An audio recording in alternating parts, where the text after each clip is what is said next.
अरे भाई नारद जी आप उदास क्यों हैं? तब नारद जी ने कहा महाराज मैं अपने सनकादि सनक सनंदन सनातन सनत कुमार 4 मिल गए, हाँ विशाल क्षेत्र में बद्री विशाल में। और नारद जी से कहते हैं हम इसलिए, नारद जी ने कहा हम इसलिए दुखी हैं। संतों ने कहा आप तो नारद जी हैं, ब्रह्मचारी हैं, आप किस बात से दुखी हैं? तब नारद जी ने कहा अहम तो पृथ्वीं यातो ज्ञात्वा सर्वोत्तमामिति पुष्करम च प्रयागम च काशीं गोदावरीं तथा हरि क्षेत्रम कुरुक्षेत्रम श्रीरंगम सेतुबंधनम। नारद जी बोले मैं सारे तीर्थों में गया पर ना पश्चिम पुत्रमिच्छरमः मनः संतोषकारी, मुझे कहीं भी शांति नहीं मिली। कहां कहां गए? पुष्कर प्रयाग काशी गोदावरी हरि क्षेत्र हरिद्वार सब जगह गया पर ना पश्चिम पुत्रमिच्छरमः, मेरे मन को कहीं भी शांति नहीं मिली। तब मेरा मन हुआ कि चलो तीर्थों में शांति नहीं है तो साधु संतों के घर जाएं। तो वहां भी झगड़ा चल रहा था, ये मेरा मठ, ये मेरा मठ, ये मेरा आश्रम, ये। अब नारद जी बोले संतों के यहाँ शांति नहीं, तो फिर हम गृहस्थों के घर गए। आपके घर नारद जी आ गए। अच्छा नारद जी आप लोगों के घर भी आए थे और आप लोगों के बारे में देखो भागवत जी में लिखा है। क्या लिखा है? नारद जी कहते हैं जब हम गृहस्थियों के घर में आए ना तो यहाँ भी अशांति थी। क्या अशांति थी वो भी जरा सुनो। तरुणी प्रभुता गेहे श्याल को बुद्धिदायक कन्या विक्रियणे लोभात दंपति नाम चकलकनम। आज घर में कलह चल रही है, कलह कलकनम कलह है। किस किस बात से? आज ना घर घर में झगड़े चल रहे। किस बात से झगड़े चल रहे हैं? तरुणी प्रभुता गे। आजकल घर में नई नई बहुओं की चलती है, सासू माँ की तो कोई पूछ ही नहीं। अच्छा आप लोगों की पूछ है कि नहीं? हनुमान जी की तो थी, आप लोगों की है कि नहीं? चेक करो हाँ या ना। नहीं है। लो आप लोग कह रहे हैं हमारी पूछ नहीं है। आप लोग कितने भोले हैं। आप एक तरफ कह रहे हैं अभी कि हमारी पूछ नहीं है और आप लोगों के घर में झगड़ा पूछ से ही स्टार्ट होता है। हमें पूछा नहीं, हमें बैठने तक को नहीं पूछा। माताएं कहती हैं हमें तो फटी साड़ी को नहीं पूछा। किस बात का झगड़ा है? हमें हनुमान जी की पूंछ तो इतनी थी। एक सज्जन हमें बोले, हमें मिले, बोले महाराज जी हमारी तो दिल्ली तक पूंछ है, कहीं भी पूछ लो। लो हनुमान जी की इतनी थी, इनकी दिल्ली तक पूंछ है। आप लोग कहते हैं पूंछ नहीं है और हमें तो लगता है आप लोगों की ही सबसे बड़ी पूंछ है। और झगड़ा भी आप किसका करते हो? पूंछ का। हमें नहीं पूछा। सास कहती है बहू पूछती नहीं है, महाराज जी हमारी बहू बिल्कुल नहीं पूछती। इसलिए हनुमान जी जब लंका गए ना तो अपनी पूंछ में आग ही लगवा दी, ना रहेगा, बांस ना बजेगी। पूंछ बुझाई खोई श्रम धरि लघु रूप बहोरी, जनक सुता के आगे ठाण भयऊ कर जो। हनुमान जी पूंछ बुझाई खोई श्रम, सारी थकावट उतर गई जब पूंछ की आग बुझी। हनुमान जी ने अपनी पूंछ में आग क्यों लगाई? हनुमान जी को लग रहा था कि यदि मैं यहां से राम के पास जाऊंगा तो राम मेरे को ही पूछेंगे, वाह हनुमान जी आपने तो सिया का पता लगाया, सब मेरे ही बारे में पूछेंगे, मेरी जय जयकार करेंगे। इसलिए हनुमान जी बोले मेरी जय जयकार भई तो मुझे अहंकार आ जाएगा और अहंकार आएगा तो पतन हो जाएगा, पतन होगा तो राम के चरणों से दूर जाना पड़ेगा। तो राम के चरणों से दूर ना जाना पड़े, राम के चरणों से दूर यदि कोई ले जा सकता है तो अहंकार ले जा सकता है। इसलिए अहंकार की पूंछ में हनुमान जी ने आग लगा दी, ना रहेगा बांस ना बजेगी बांसुरी। अहंकार रूपी पूंछ में आग लगवा दी और उसी अहंकार की पूंछ से, ताकि मेरा अहंकार कभी ना बढ़े, अहंकार रूपी पूंछ में आग लगवा करके अहंकार की लंका को जला दी।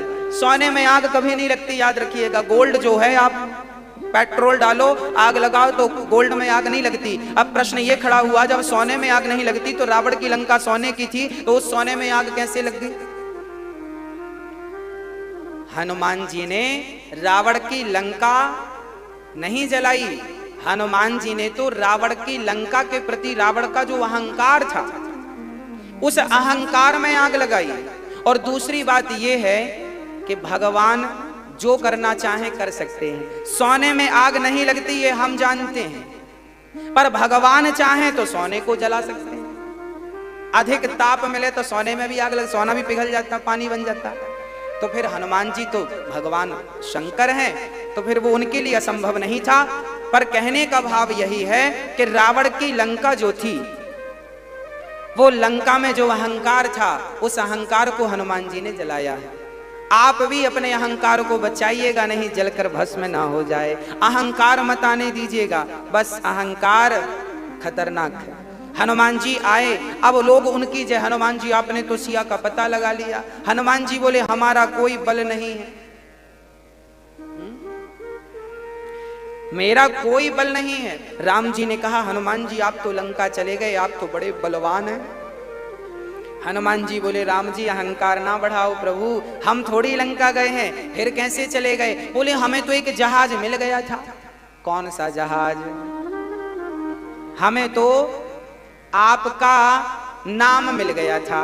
प्रभु मुद्रिका मेली मुख माही, जलधि लांघ गए अचरज नाही। उस मुद्रिका में राम नाम लिखा था, और राम नाम के हेलीकॉप्टर में बैठ के हनुमान जी चले गए लंका। वो बल हनुमान जी का नहीं था। देखिए जब भगवान कृपा करते हैं तो एक छोटा सा बंदर भी समुद्र लांघ जाता है। ये महिमा हनुमान जी की नहीं है कि वो समुद्र लांघ कर चले गए, ये महिमा तो मेरे रघुनंदन की, उनके नाम की महिमा है कि नाम के बल पर प्रभु मुद्रिका मेली मुख माही। क्योंकि उस मेली मुख माही जो मुद्रिका मुख में रखी, उस मुद्रिका में क्या लिखा था?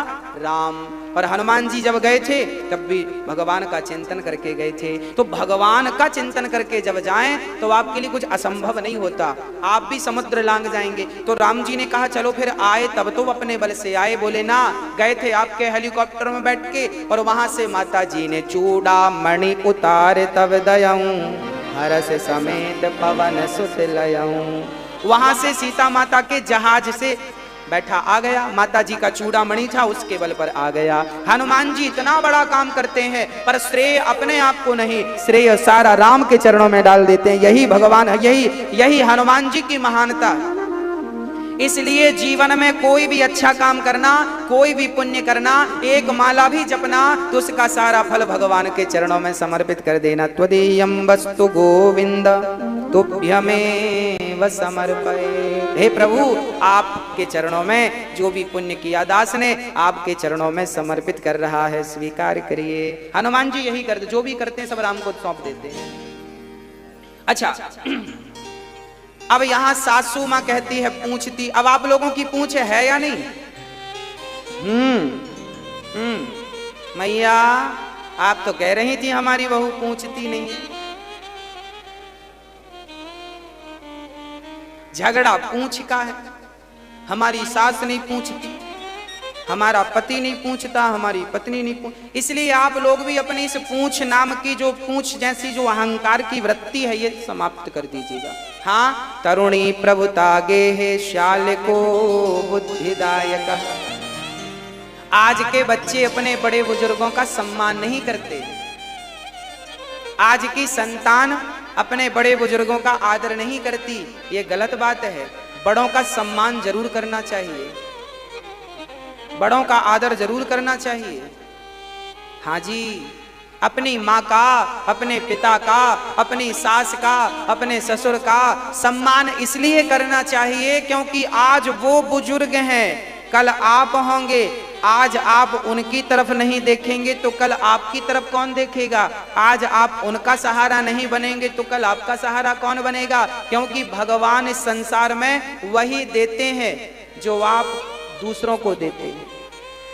पृथ्वी गोल है और आप कुएं पर मुंह डाल करके कुएं की तरफ झांक करके कहो राम, तो कुएं से आवाज क्या आएगी? राम। कुआं वापस करता ना, इको निकलता है। आप एक बार राम कहेंगे तो कुएं से भी आवाज निकलेगी। अच्छा, एक बंद कमरे में आप जोर से राम कहो तो आवाज गूंजती है ना, इको बनता। फिर आप जो बोलेंगे वही तो वापस आएगा। उसी प्रकार आप अपने बुजुर्गों के साथ जो व्यवहार करते हैं वही व्यवहार परमात्मा अपनी डायरी में नोट करता है, और वही व्यवहार फिर आपके बुढ़ापे में आपकी औलाद करती है, आपके बच्चे करते हैं। वही व्यवहार अच्छा करोगे तो बहुत अच्छा होगा, और बुरा करोगे तो फिर आपको ब्याज भी तो मिलेगा। आपने किसी को एक गाली दी तो फिर आपको भी गाली मिलेगी, पर आपको एक नहीं मिलेगी, आपको एक गाली के संग एक थप्पड़ फ्री में मिलेगा, क्योंकि ये ब्याज में मिलेगा। क्योंकि भाई 2-4-10 साल का ब्याज भी तो है, वो कहां जाएगा? हाँ मैया, हाँ या ना? यदि आपने अपने बड़ों को एक बार अपमानित किया तो आपको कई बार अपमानित होना पड़ेगा, कई जगह, ब्याज सहित। परमात्मा के घर देर बहुत होती है पर अंधेर बिल्कुल नहीं होती। आपके मरने के पहले ठाकुर जी पूरा हिसाब किताब करके जाएंगे।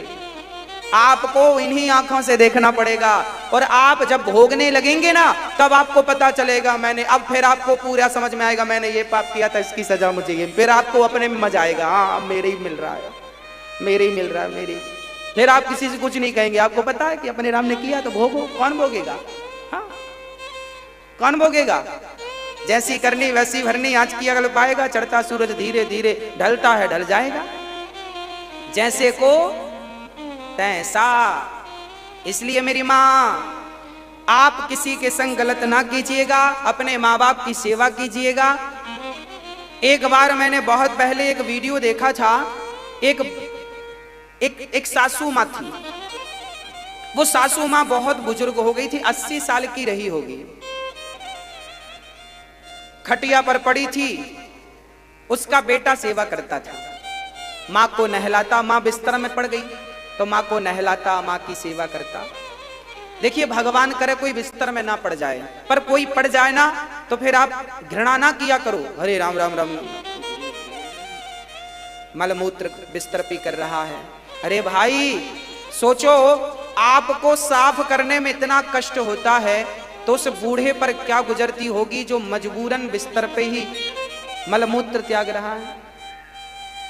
ये मजबूरी है, और आप भगवान करे ये हालत किसी की ना हो पर किसी की है तो आप मुंह ना बनाइए, सेवा करिए। यदि आपने इसको प्रसन्न कर लिया तो यही सेवा परमात्मा की है, ईश्वर प्रसन्न हो जाएंगे। ईश्वर इनमें ही विराजमान है। जिस व्यक्ति ने इंसान में भगवान को नहीं देखा वो पत्थर में भगवान को क्या देखेगा। इंसान में अपनी माँ में भगवान नजर ना आए, अपने पिता में भगवान नजर ना आए तो तुम्हें पत्थर में भगवान नजर आ जाएंगे। इसलिए पहले अपनी माँ में भगवान को देखने का अभ्यास करो, अपने पिता में भगवान को देखने का अभ्यास करो। अभ्यास है नहीं तो कौन थे? भगवान कृष्ण कह रहे हैं अभ्यास करो अर्जुन, अपनी माँ में भगवान को देखो, पिता में भगवान को देखो, गुरु में भगवान को देखो, अतिथि में भगवान को देखो। इसके बाद जब तुम इनमें भगवान को देखने लग जाओगे तो फिर बिहारी जी के मंदिर कभी जाओगे तो वहां तुम्हें भगवान ही नजर आएंगे, फिर वहां पत्थर की गुंजाइश नहीं होगी। और आपने माँ में कभी भगवान को देखा नहीं, पिता में भगवान को कभी देखा नहीं, तो जगन्नाथ जी तो तुम्हें लकड़ी के ही नजर आएंगे, क्योंकि अभ्यास नहीं है देखने का।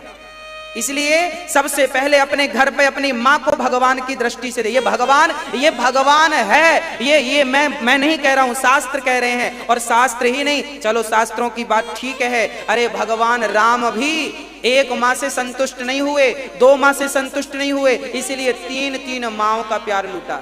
भगवान कृष्ण एक माँ से संतुष्ट नहीं भये तो 2 माँओं का प्यार, कुछ प्यार यशोदा का लूटा, कुछ माँ प्यार देवकी का लूटा। ये 2 माएं धन्य हैं। वो भगवान यही मैसेज दे रहे हैं कि देखो मैं भगवान होकर भी माँओं के प्यार के लिए तरसता हूँ, और तुम इंसानों को माँओं का प्यार मिला है तो उस प्यार की तुम्हें इज्जत नहीं है, माँओं को दुत्कारते हो, माँओं को ठुकराते हो।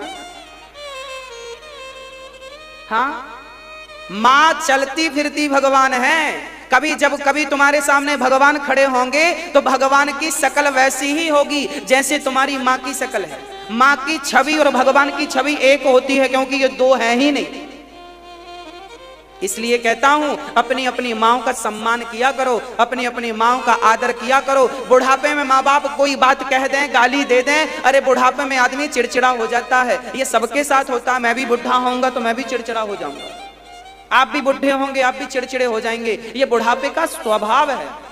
कोई बात नहीं, आपकी सासू माँ ने, आपके पिता ने कुछ बोल दिया तो चुपचाप सहन कर लो, चुप रहो। जरूरी थोड़ी है हर बात का जवाब देना, चुप रह लो, यही तो समझदारी है। हमारे शास्त्रों ने जीवन भर आपको यही तो समझाया, तितिक्षा व कारुणिका, सहनशील बनो, सहनशील बनो, सहनशील बनो, सहनशील बनो और अपने माँ बाप की हर बात श्रवण करो, माँ बाप की सेवा करो। चलो आप उनकी कोई बात नहीं मानते, चलो आप कह रहे हैं हम फैक्ट्री डालें, पिता ने मना कर दी, आपने फैक्ट्री डाल ली, चलो डाल ली तो अच्छी बात है, कोई बात नहीं, पर पिता की बात, कोई बात कभी मानो ना मानो, ठीक है, मैं उस बात पर नहीं कहता। कई बार पिताजी कहते हैं ये काम मत करो, आप कहते हैं करेंगे, तो आप कर लेते हैं, तो आपको फायदा भी हो जाता है। मतलब पिता का वो डिसीजन, कई बार डिसीजन गलत होते हैं, कई बार किसी का डिसीजन, कोई डिसीजन गलत हो जाता है, कोई बात नहीं। पिता की कोई बात आपने मान ली, कोई बात नहीं मानी, बात इसकी नहीं है। आप इससे महत्व रखिए, इस बात से इत्तेफाक रखिए कि पिता की सेवा करनी है, पिता की सेवा करनी है, पिता की सेवा करनी है, माँ की सेवा करनी है। और देखो ना, जिन बच्चों ने माँ बाप की सेवा की वो माएँ बड़ी प्रसन्न हैं, बड़ी खुश हैं। एक बार भक्तों जरा उन माँओं की तरफ भी अपनी दृष्टि डालिएगा जिन माँओं को आपके प्यार की, आपके सहारे की जरूरत है। इस गीता का पाठ कर ले, एक बार गीता सुन ले, एक अक्षर भी धारण कर ले, मुझ पर विश्वास कर ले तो मैं उसका उद्धार कर देता हूँ। सर्वधर्मान् परित्यज्य मामेकं शरणं व्रज, अहं त्वा सर्वपापेभ्यो मोक्षयिष्यामि मा शुचः। सारे अपने कर्मों को छोड़कर भगवान की शरणागति ग्रहण कर लेनी चाहिए। यह कौन ज्ञान देता है? श्रीमद् भगवत गीता ज्ञान देती है। आपको आश्चर्य होगा, अमेरिका की बहुत बड़ी यूनिवर्सिटी में भी गीता पढ़ाई जाती है। ये तो दुर्भाग्य इस भारत का है कि भारत में ही कृष्ण ने अर्जुन को सुनाई और आज भारत में ही गीता नहीं पढ़ाई जाती। पर अब मोदी जी ने कंपलसरी कर दी है कि गीता पढ़ानी है। अच्छे प्रधानमंत्री हैं जो गीता का पक्ष लेते हैं। 70 सालों में पहली बार अब मोदी जी ने गीता को अनिवार्य किया है। देश की आजादी इतने वर्ष से अब गीता कहीं जाकर अनिवार्य हुई है। उत्तर प्रदेश में भी योगी जी ने की है, आगे के हर राज्य में हो इसकी भी आप मांग करें। गीता जरूरी है, इसलिए हम सभी का कल्याण करने वाली है गीता। उसको पढ़कर देखिए एक बार लिखा क्या है। जो लोग गीता का विरोध करते हैं उनको एक बार पढ़ना चाहिए। पढ़ने के बाद तुम्हें कुछ गलत लगे तो फिर बात समझ में भी आती है, पर पढ़ो एक बार, बच्चों को पढ़ाओ, इसी से गति है। जॉनी जॉनी यस पापा ना पढ़ाओ। सर्वधर्मान् परित्यज्य, देखिए गीता में श्लोक ये गीता के 18वें अध्याय का 66वां श्लोक है। ये वही श्लोक है जो संपूर्ण गीता का सार है। 700 श्लोक हैं गीता के, उन सभी श्लोकों का सार क्या है?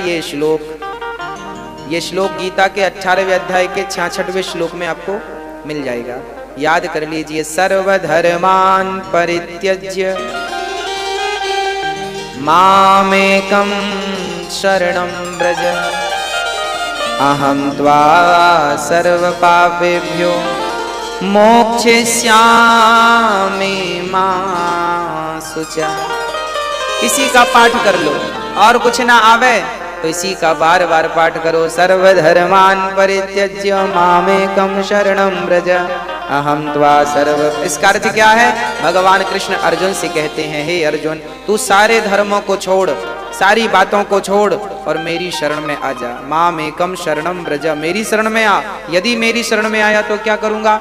अहं त्वा सर्व पापेभ्यो, मैं तेरे समस्त पापों को नाश करके, पापों का नाश करके तुझे मोक्ष का मोक्षयिष्यामि मा शुचः, तुझे मैं मोक्ष का अधिकारी बना दूंगा। भगवान कहते हैं कि आप कितने भी बड़े पापी हो, हमें फर्क नहीं पड़ता। बस एक बार कह दो कि प्रभु मैं आपका हूं। हे नाथ, मैं आपको छोड़कर कहां जाऊंगा, मेरा कोई नहीं है सृष्टि में आपके सिवा। हाँ, जीना तेरे लिए, मरना तेरे लिए। अरे मेरी हंसी भी अपने लिए नहीं है, मेरी हंसी भी तेरे लिए। मेरा रोना भी अपने लिए नहीं है, मेरा रोना भी तेरे लिए है। मेरी खुशी तेरे लिए, मेरा दुख तेरे लिए, मेरा सुख तेरे, सब कुछ तेरा है प्रभु। मेरा तो कुछ बचा ही नहीं, मैंने कुछ बचाया ही नहीं अपने लिए, बचा के करूंगा क्या? मैंने एक दिन सोचा कि मैं अपने लिए क्या बचाऊं, बताओ। रोटी भगवान देते हैं, श्वास भगवान देते हैं, आज जो कुछ है भगवान ने दिया है, तो फिर मैं क्यों कहूं कि ये मेरा है? क्यों पाप लादूं सिर पर ये कह करके कि ये वस्तु मेरी है? सपने में भी ये नहीं कहना चाहिए कि ये फलानी वस्तु मेरी है, ये कपड़ा भी मेरा है, ये भी नहीं कहना चाहिए, ये अंगूठी मेरी है, ये भी नहीं कहना चाहिए। हाँ, ठाकुर जी ने दिया है, धारण कर लो, पर उसमें मेरेपन का अहंकार ना हो। ये समझो कि सब भगवान का है, तुम्हें प्रसाद स्वरूप ठाकुर जी ने सब दिया, उपयोग करिए। प्रेम से ठाकुर जी को समर्पित करते रहिए, हे प्रभु सब कुछ आपका है। अरे आपकी केवल वस्तु नहीं, ये शरीर जो है, ये शरीर भी आपका है, इसलिए सब कुछ आपके चरणों में अब सौंप दिया। इस जीवन का सब भार तुम्हारे हाथों में, है ना?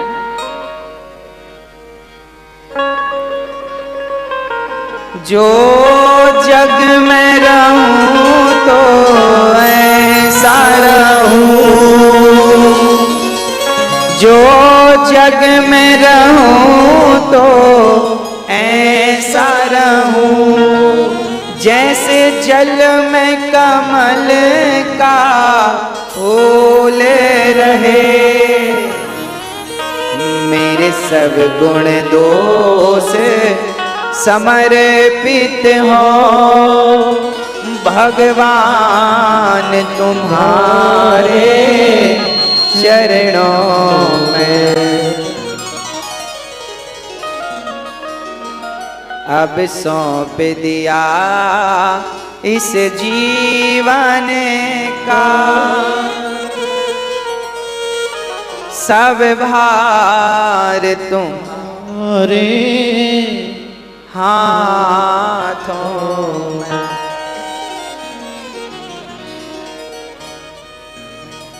मुझ में तुझ में बस भेद यही। अच्छा, मुझ में और भगवान में क्या अंतर है, जरा सुनिएगा। मुझ में तुझ में बस भेद यही, मैं नर हूं तुम नारायण हो, मैं नर हूं तुम नारायण हो, मैं हूं संसार के हाथों में, संसार तुम्हारे हाथों में। अब सौंप दिया इस जीवन का। हे नाथ,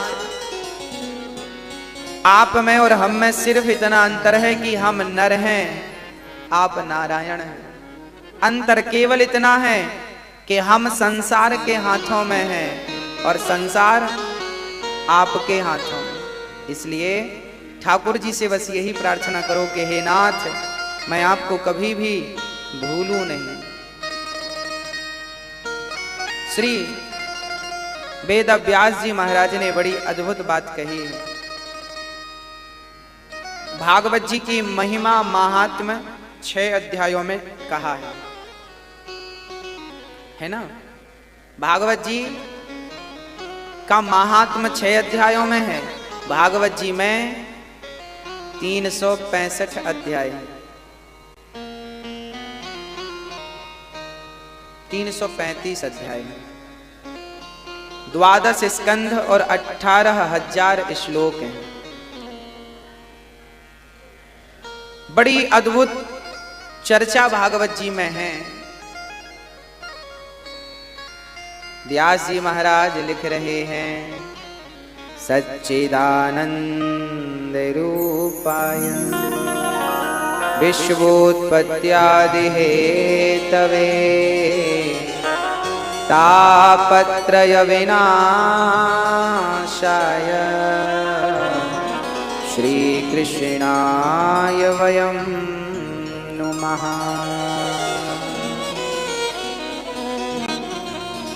श्री मतलब राधा, राधा सहित कृष्ण को नमस्कार करते हैं। प्रश्न खड़ा हुआ कि क्यों नमस्कार करते हैं? बोले ये सच्चिदानंद रूपाय, ये सत्य स्वरूप हैं, चित स्वरूप हैं, आनंद स्वरूप हैं, सच्चिदानंद हैं, इसलिए इन्हें नमस्कार करते हैं। भगवान को प्रणाम क्यों किया जाता है? क्योंकि भगवान सत्य है और सत्य को ही प्रणाम किया जाता है। भगवान ही सत्य है। अच्छा आपको बताओ इस संसार में क्या क्या दिखता है? बोलो। अच्छा बताओ मेरे हाथ में आपको क्या क्या दिख रहा है? चलो अब बताओ क्या क्या दिख रहा है? एक तो आपको हाथ दिख रहा होगा, ये हथेली, फिर माला दिख रहा होगा, फिर रक्षा सूत्र दिख रहा होगा, फिर ये अंगूठी दिख रही होगी, और भी कुछ दिख रहा? क्या दिख रहा है बताओ? चंदन भी दिख रहा है। चलो और क्या दिख रहा है? क्या? रेखाएं भी दिख रही हैं। अच्छा आपकी नजर बड़ी बारीक है, रेखा भी दिख रही है। तो जानते हो कुछ ज्योतिष वगैरह? हाँ, क्या लिखा है रेखाओं में? देखो कहने को तो बहुत सारी वस्तुएं दिख रही हैं, हथेली भी है, माला भी है, रक्षा सूत्र भी है, अंगूठी भी है, बहुत कुछ। ऐसी हमें संसार में बहुत कुछ दिखता है, पर याद रखना ये जो बहुत कुछ दिखता है यही नश्वर है। लोग हम भी कहते हैं कि संसार मिथ्या, ब्रह्म सत्यम जगन मिथ्या, पर आज हम आपको एक दूसरी बात बताएंगे। ब्रह्म तो सत्य है पर जगत मिथ्या नहीं। कहते हैं ना जगत मिथ्या है। जगत मिथ्या कैसे लगता है और जगत मिथ्या कैसे नहीं है, आज मैं दोनों बातें आपको स्पष्ट करता हूं। मैया जी, वो मेरी मां, बहुत ध्यान से सुनिएगा। देखिए आपने हमारे हाथ में इतनी सारी माला ये वो देखा, पर ये बताओ कि इन सब के भीतर है क्या? भाई आपने 10 प्रकार की मिठाई रखी है सामने, है ना? 10 प्रकार की मिठाई, सारी मिठाइयां अलग अलग वैरायटियों की है, रेट भी अलग है। कोई 200 रुपए किलो है, कोई 400 रुपए किलो है, कोई 1000 रुपए किलो की मिठाई है, कोई 2-2 हजार रुपए किलो की। 10 प्रकार की मिठाई रखी है। अब ये बताओ कि ये 10 प्रकार की मिठाई तो है, पर इन मिठाइयों में एक चीज तो कॉमन है। बताओ क्या? एक चीज तो सबके भीतर एक जैसा ही है। क्या? हाँ, शक्कर, चीनी, मिठास। हाँ या ना? 10 प्रकार की मिठाई है, पर सबके भीतर शक्कर एक ही प्रकार की। बोलो हाँ या ना? जैसे मिठाई 10 प्रकार की है पर शक्कर एक प्रकार की है, तो अब जानने वाला, समझने वाला, एक मिठाई वाला बोला मेरी मिठाई बहुत अच्छी है, तो शक्कर वाले ने कहा तेरी मिठाई मीठी नहीं है, हमारी शक्कर मीठी है। हमारी शक्कर मीठी ना होए तो अपनी मिठाई तू कैसे मीठी करेगा? बस जैसे हर मिठाई में आप कहते हैं ये वाली मिठाई अच्छी है, ये वाली अच्छी नहीं है, एक्चुअली होता क्या है कि जो मिठास है वो उस मिठाई की नहीं, भीतर की शक्कर का कमाल है। चीनी का कमाल है, उसी प्रकार ये जो ब्रह्मांड संसार नजर आ रहा है, आपको जो भी दिख रहा है इस संसार में, एक तो सामान्य दृष्टि ये हो गई कि ये दीवार है, ये छत है, ये पेड़ है, ये पौधा है, ये स्त्री है, ये पुरुष है, ये नदी है, ये तालाब है, ये एक तो सामान्य ये दृष्टि सबकी है। पर एक दृष्टि ये है कि नदी नदी नहीं है, परमात्मा ही नदी के रूप में, मीठी मिठाई नहीं है, शक्कर है। उसी प्रकार नदी नदी नहीं है, नदी के रूप में हमारे परमात्मा ही है। समुद्र समुद्र नहीं है, सामान्य दृष्टि कहती है ये समुद्र है, पर आध्यात्म दृष्टि कहती है ये समुद्र नहीं है, इस समुद्र के रूप में तो हमारे ठाकुर जी विद्यमान है। ये भगवान का दर्शन करो समुद्र में। संसार में जितने भी कण हैं, सामान्य दृष्टि तो कहती है कि ये मार्बल है, ये इटालियन है, ये फलाना पत्थर है, ये जयपुर का पत्थर है, ये फलानी जगह का पत्थर है। सामान्य दृष्टि कहती है ये पत्थर ये पत्थर ये पत्थर अलग है, पर आध्यात्म दृष्टि कहती है कि हर खड़ग में हर खंभ में मेरे भगवान विराजमान है, कण कण में वह परमात्मा समाया है, हर मिठाई में वही शक्कर है। तो दो दृष्टियां, एक दृष्टि है सामान्य, ये सड़क है, ये स्त्री है, ये पुरुष है, ये पेड़ है, ये बंदर है, ये भालू है, ये सामान्य दृष्टि सबके पास है। तो सामान्य दृष्टि से यदि हम देखें तो संसार मिथ्या है, ब्रह्म सत्यम जगन मिथ्या। पर आध्यात्म दृष्टि से देखें, जब आपको कण कण में भगवान का दर्शन होने लग जाएगा तो फिर जगत मिथ्या नहीं लगेगा, क्योंकि जगत में आपको जगन्नाथ दिख गए। लोग कहते हैं सुख, लोग कहते हैं दुख। अच्छा, सुख का सु हटा दो, क्या बचा? बोलो। सुख का सु हटा दो, क्या बचा? खा। अच्छा, दुख का दू हटा दो, दुख का दू हटा दो, क्या बचा? खा। सुख में भी सु हटाने से खा बचा, दुख में भी दू हटाने से क्या बचा? खा। और शास्त्र कहते हैं खम ब्रह्मा, सुख में दुख में ब्रह्म ही समाया है, खम ब्रह्म। जो दुख का खा है वो खा ब्रह्म सूचक शब्द है। खा मतलब क्या? खम ब्रह्म, खम ब्रह्म, ईश्वर को खम ब्रह्म। खंबा चीर के निकले ना, नरसिंह भगवान कहां से प्रकट भय? खंबा, खम, कहां से? खम। तो जब से भगवान खंबा चीर के निकले तब से भगवान का एक नाम पड़ गया खम। क्या नाम पड़ा? खम, खम ब्रह्म। तब से परमात्मा को खम ब्रह्म। वैसे परमात्मा के तो अनंत नाम है, पर हमें तो ये देखना है कि दुख में भी हमें परमात्मा कहां नजर आ। इसलिए कुंती बुआ ने विपदा संतो नः शाश्वत क्या मांगा? भगवान से दुख मांगा। क्यों मांगा? क्योंकि दुख खा में भी भगवान उसे नजर आए। आप जो सुख देखते हैं तो सुख का सु हटा दो तो परमात्मा ही परमात्मा रह जाएगा। दुख है तो दुख का दू हटा दो, परमात्मा ही परमात्मा रह जाएगा। इसका तात्पर्य यह हुआ कि आपको सुख में दुख में हर क्षण अपने खम परमात्मा का ही चिंतन करना है, उस ईश्वर को ही ढूंढना है, हर जगह उसे खोजो कि वो कहां है।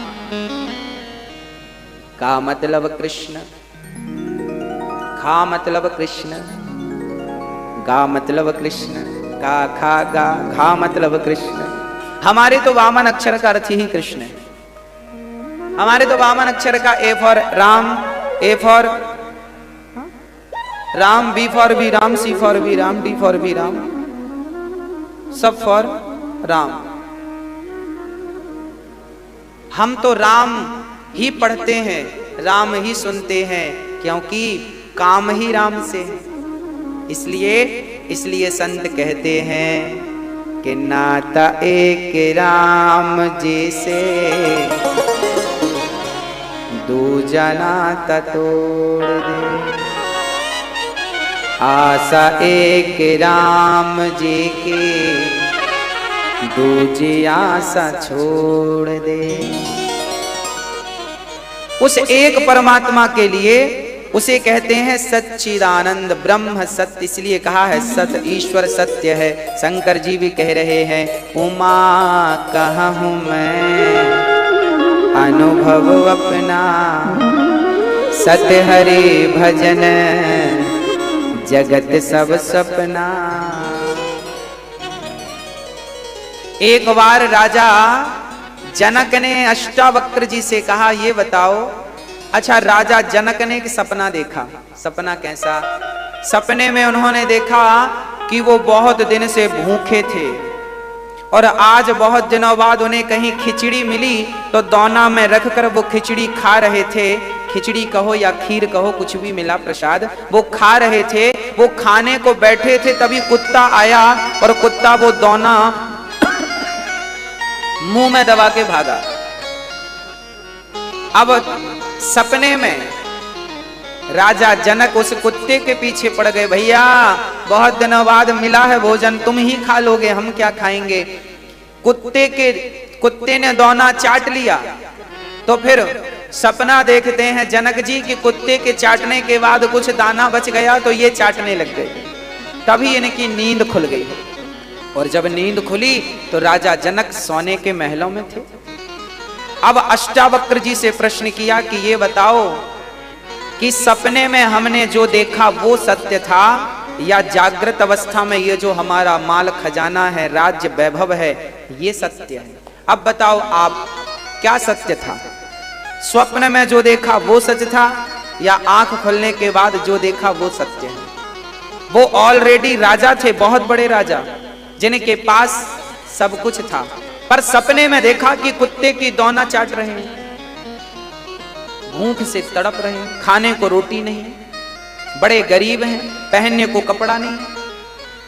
अब बताओ, आप बताओ, सपने में जो देखा था वो सच है या जो जागृत देख रहे हैं वो सत्य है? कौन? तब अष्टावक्र जी ने कहा जनक जी, ना वो सत्य है जो सपने में देखा, ना ये सत्य है जो जागृत में देख रहे हो। जनक ने कहा क्यों कह रहे हैं ऐसे? तब अष्टावक्र जी ने कहा जनक जी, आंख खुली, जब आंख खुली तो रात का सपना टूट गया और जिस दिन ये आंखें बंद होंगी उस दिन ये दिन का सपना भी टूट जाएगा। उमा कहाँ हूं मैं अनुभव अपना, सत हरि भजन जगत सब सपना।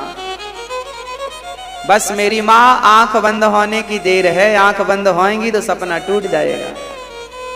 ये आपका ये सपना ही चल रहा है, ये बेटा मेरा है, बेटी मेरी है, घर मेरा है, जमीन मेरी है, मैं ये हूं। आंख बंद तो होने दो साहब, कुछ बचेगा। किसी का कुछ बचा हो तो तुम्हारा भी कुछ बचेगा। नाते रिश्ते सब आंख बंद होते ही खत्म हो जाते हैं। हाँ, मरने के बाद यदि आपका पति आवे आपके घर में और कहे कि मैं तेरा पति हूं तो आप डर के भाग जाएंगी, भूत है। हाँ या ना? मरकर बेटा ही आ जाए आपके सामने तो आप डर जाएंगी, भूत है। तो जब तक जीवित हैं तब तक ही नाते रिश्ते हैं। इसलिए कहते हैं ये संसार के रिश्ते नाते तो 10, 20, 25, 50 साल के हैं। इसलिए मरने के बाद भी एक नाता ऐसा है जो साथ नहीं छोड़ता और वो है नाता एक राम जी से, दूजा नाता तोड़ दे। इतने सारे रिश्तेदार हैं तो एक रिश्ता भगवान से बना लो, एक संबंध ईश्वर से जोड़ लो। क्या घट रहा है? तो भगवान सत्य है, ना वो सत्य है जो आंख बंद करके देखा, ना ये सत्य है जो आंख खोल कर देख रहे हो। सत्य क्या है? बोले आपने जो भगवान का नाम जप लिया बस वही सत्य है। अपने हाथ से जो दान पुण्य कर दिया वही सत्य है। अपने हाथ से जो परोपकार कर दिया वही सत्य है, बाकी सब मिथ्या है। भगवान सत्य स्वरूप हैं। फिर व्याख्या चित स्वरूप, परमात्मा का नाम है चित। चित मीन्स प्रकाश। अच्छा मैया जी बताओ भगवान कहाँ है? मैया जी आपसे प्रश्न है हमारा, बताओ भगवान कहाँ है? कहाँ है? जोर से बोलो। यहां है, आप कह रहे हैं यहां है। कहाँ है? यहां है, यहां हृदय में यहां है भगवान। आप कहते हैं यहां भगवान है। यहां भगवान है तो चलो एक्सरे करा लेते हैं। एक्सरे में तो सब आ जाता है। अब आप कहेंगे कि भगवान सब जगह हैं, हरि व्यापक सर्वत्र समाना, सर्वम खलविदम ब्रह्म, बात सही है। अब आप कहेंगे भगवान सब जगह हैं ना तो भगवान यहां है दिल में, ना तो भगवान सब जगह है। फिर प्रश्न खड़ा हुआ कि भगवान कहां है? तो गोस्वामी जी इसका समाधान करते हैं। गोस्वामी जी तुलसीदास जी महाराज कहते हैं कि देखो सत्य बराबर तप नहीं, झूठ बराबर पाप, जाके हृदय साच है, प्रभुता के हृदय आप। भगवान सबके हृदयों में नहीं होते, तो फिर किनके हृदय में होते हैं? तो भगवान कहाँ मिलेंगे? मंदिर में मिलेंगे, तीर्थ में मिलेंगे? ना तो भगवान मंदिर में है, ना तो तीर्थ में है, ना तो हृदय में है, ना तो कण कण में है। फिर भगवान कहाँ है? बोले भगवान तो भक्त के विश्वास में है। यदि विश्वास है तो भगवान यहाँ है, और विश्वास नहीं है तो भगवान नहीं है। बिहारी जी के मंदिर में भगवान उन्हीं के लिए है जिनको विश्वास है, जिनको विश्वास नहीं है उनके लिए तो पत्थर की मूर्ति है। मंदिरों में भगवान उनके लिए बैठे हैं जिनको विश्वास है, विश्वास नहीं है उनके लिए तो पत्थर की मूर्ति है। अरे हृदय में भी उन्हीं के भगवान हैं जिनको ये विश्वास है कि है। बस आपसे हम कहें कि एक्सरे कराएंगे तो आप कह दो हाँ महाराज जी एक्सरे करा लो, हमारे तो एक्सरे में भी हमारे ठाकुर जी आएंगे। ये विश्वास होना चाहिए आपको कि करा लो एक्सरे। हनुमान जी ने छाती फाड़ के दिखा दी थी कि नहीं? इसलिए छाती फाड़नी पड़ी क्योंकि उस जमाने में एक्सरे मशीन नहीं थी। आपके पास तो है मशीन। चीर के छाती अपनी बोले पवन पुत्र हनुमान, मेरे मन में बसे हैं राम। प्रिय भक्तों, जहां विश्वास है वहां ईश्वर है। इसलिए लिखा है मंत्र जाप मम दृढ़ विश्वास, पंचम भजन सुवेद प्रकाशा। पांचवी भक्ति विश्वास ही है। इसलिए भगवान के चरणों में क्या होना चाहिए? विश्वास नहीं, दृढ़ विश्वास। दृढ़ विश्वासा। विश्वास तो एक गांठ है, एक गांठ लगा दी आपने, पर उसके ऊपर आप एक गांठ और लगाते हैं, दो कंफर्म हो जाती है, खुलेगी नहीं, है ना? बस विश्वास एक गांठ है और दृढ़ विश्वास दो गांठ हैं। भगवान पे विश्वास नहीं, भगवान पर तो दृढ़ विश्वास होना चाहिए। तू अकेला नहीं प्यारे राम तेरे साथ में। ये विश्वास हो कि कृष्ण मेरे साथ हैं, ये विश्वास हो कि भगवान मेरे साथ हैं। तो चित्त क्या है? परमात्मा का तेज। चित्त मीन्स प्रकाश होता है। परमात्मा का वो प्रकाश स्वरूप, आत्मा स्वरूप तत्व, ईश्वर अंश जीव अविनाशी, वो आत्मा रूपी तत्व परमात्मा के रूप में जो भीतर है वह ही परमात्मा है हमारे भीतर। चित्त स्वरूप है वो। उस परमात्मा को भी याद रखना। जहां आप प्रकाश देखा करो, याद रखना जैसे खम ब्रह्मा हमने कहा, दुख और सुख में भी जो खा है वो कृष्ण सूचक है, वो नारायण सूचक है, परमात्मा सूचक है। उसी प्रकार प्रकाश भी परमात्मा स्वरूप है। हमने ब्रह्म वैवर्त पुराण में पढ़ा कि हमारे सामने ये जो सूर्य का प्रकाश होता है, ये प्रकाश ही परमात्मा का स्वरूप है। अर्थात आप जब भी प्रकाश देखा करो, सूर्य का या तो बल्ब का या तो मोबाइल की टॉर्च से देखा करो, जहां भी प्रकाश दिखे, अरे आग का भी, दीपक का भी प्रकाश दिख जाए तो उस प्रकाश को प्रणाम करिएगा, क्योंकि वो प्रकाश परमात्मा स्वरूप है, वह परमात्मा है। उस प्रकाश में भी ये भाव बनाओ कि मेरे कृष्ण इस प्रकाश में बैठे। दीपक की उस ज्योति, टिम टिम टिम टिम ज्योति में भी जरा भाव बनाओ कि उस ज्योति के भीतर भी मेरे कृष्ण बैठे हैं, बड़े आनंद से भाव बनाओ। आप ज्योति को देखिए, ध्यान से देखिए, एक आकृति बनाइए, और भीतर की आकृति जब बन जाएगी तो आपको दीपक की ज्योति में भी आपको अपने इष्ट का, अपने राम का, अपने कृष्ण का, अपने नारायण का, बिहारी जी का दर्शन हो जाएगा। एक भाव तो बने।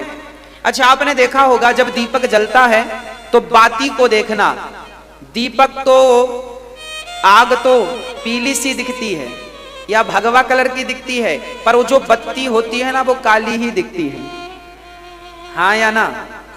दीपक की जो बाती है वो जलकर काली हो जाती है, तो जरा उसे देखा करो, वो काली बाती क्या बन गई? बोले मेरे बिहारी जी भी काले और दिया की बाती भी काली। लो, मैचिंग मैचिंग हो गई कि नहीं? अब जहां तुम्हें कालीमा नजर आवे, अमावस की रात में आप जब देखो चारों तरफ, तो ये देखना कि मेरे बिहारी जी ही बिहारी जी हैं चारों तरफ, क्योंकि काले तो वही है, जगन्नाथ जी काले, द्वारिकाधीश जी काले, और मेरे बिहारी जी कैसे हैं? काले। तो जहां आपको अंधेरी रात नजर आए, उस अंधकार में किसे देखना?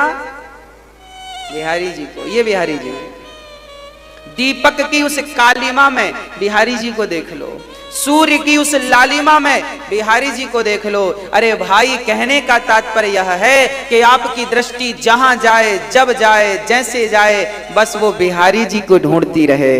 आंखों को इंतजार है, वाणी हुई सत्कर्म करो, सत्कर्म करो, सत्कर्म।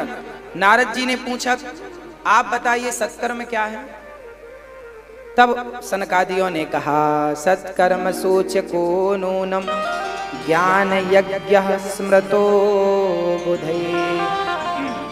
सप्ताह भागवत ही यह सबसे बड़ा सत्कर्म है। कोई आपसे कहे कि आप सबसे बड़ा सत्कर्म बताइए, तो सबसे बड़ा सत्कर्म है श्रीमद् भागवत सुन लेना और श्रीमद् भागवत सुना देना। किसी एक को आपने सुनवा दिया कहकर तो भी कल्याण है।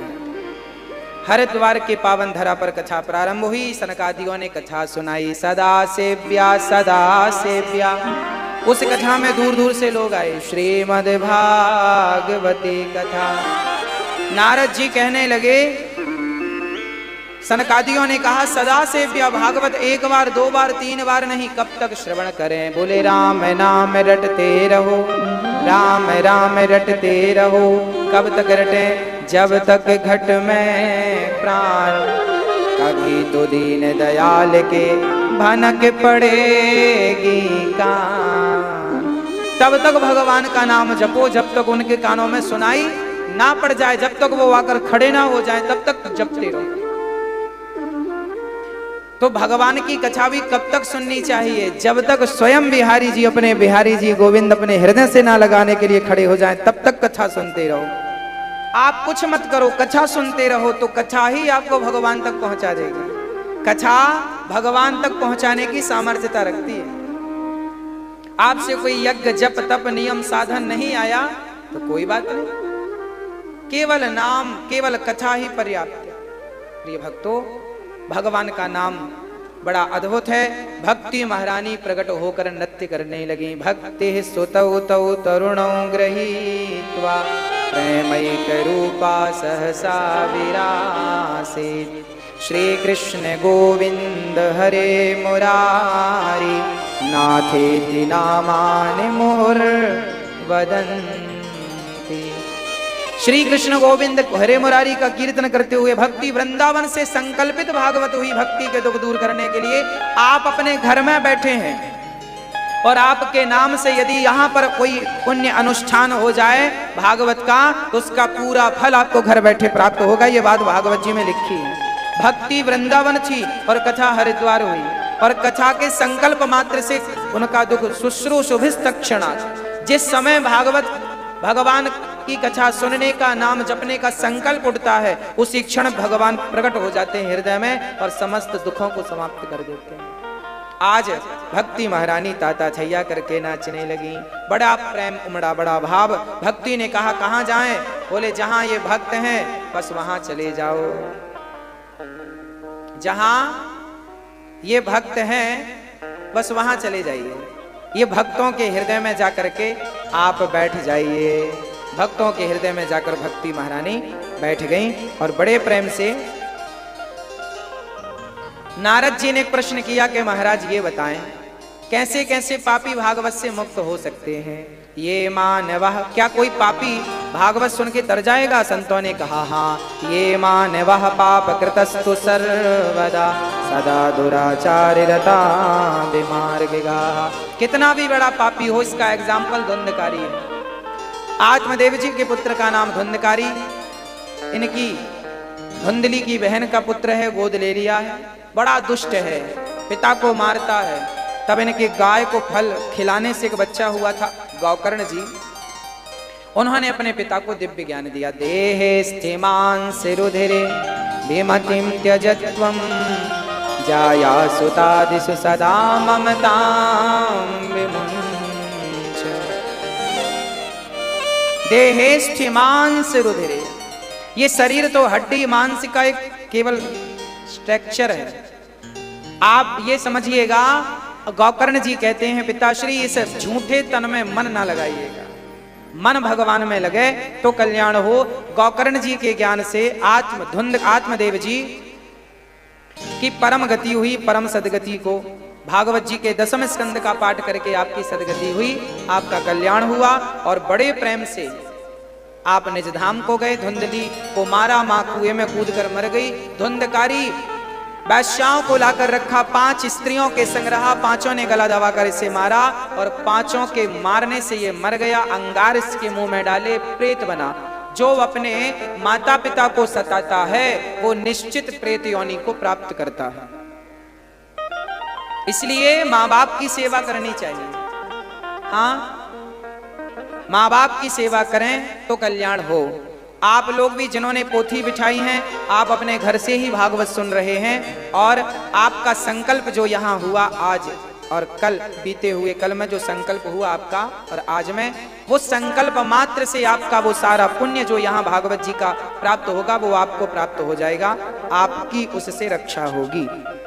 धुंधकारी जैसे पतित को गौकर्ण जी ने भागवत सुनाई। जब उन्होंने कहा अहम भ्राता त्वदीयोस्मि, मैं आपका भाई हूँ, प्रेत बन गया हूँ, आप मेरा उद्धार करो। गौकर्ण जी ने कहा मैंने 100 बार मैंने भागवत जी गया में पिंडदान दिया, उद्धार नहीं हुआ। बोले गया श्राद्ध सतेनापि मुक्तिर्मे न भविष्यति, 100 बार भी श्राद्ध करेंगे पिंडदान तो मेरा उद्धार नहीं होगा। क्यों नहीं होगा? क्योंकि गौकर्ण जी को पता था ये मेरा भाई है, तो वो गोत्र अलग बोल रहे थे, उसका गोत्र अलग था क्योंकि उसकी बहन का बेटा था, मौसी का बेटा था।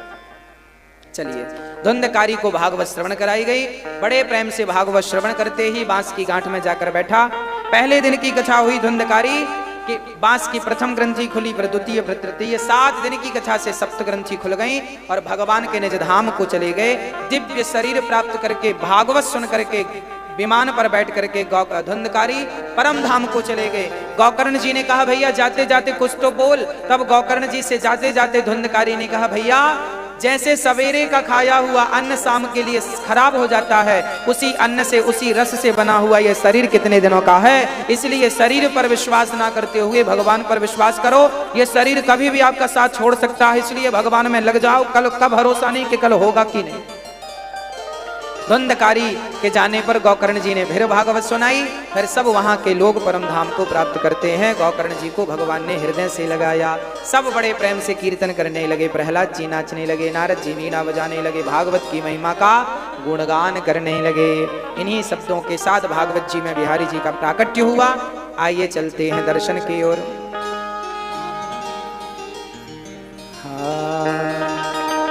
जन्माद्यस्य यतोऽन्वयादितरतश्चार्थे सुविज्ञः स्वराट् तेने ब्रह्म हृदयादि कवये मोहयन्ति यत्सूरयः तेजो वारि मृदां यथा विनिमयो यत्र त्रिसर्गो मृषा धाम्ना स्वेन सदा निरस्तिकुहकं सत्यं परं धीमहि।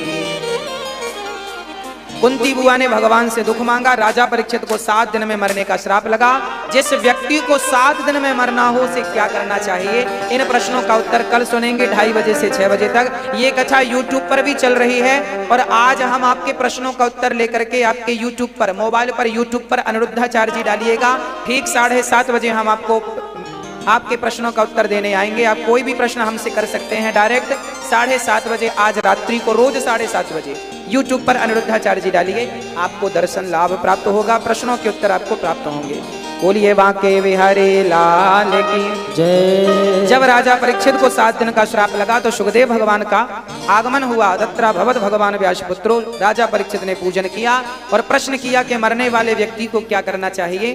कल विस्तार से भगवान की चर्चा, 24 अवतारों की, कुंती स्तुति, भीष्म स्तुति और राजा परीक्षित की इत्यादि चर्चा कल करेंगे। आइए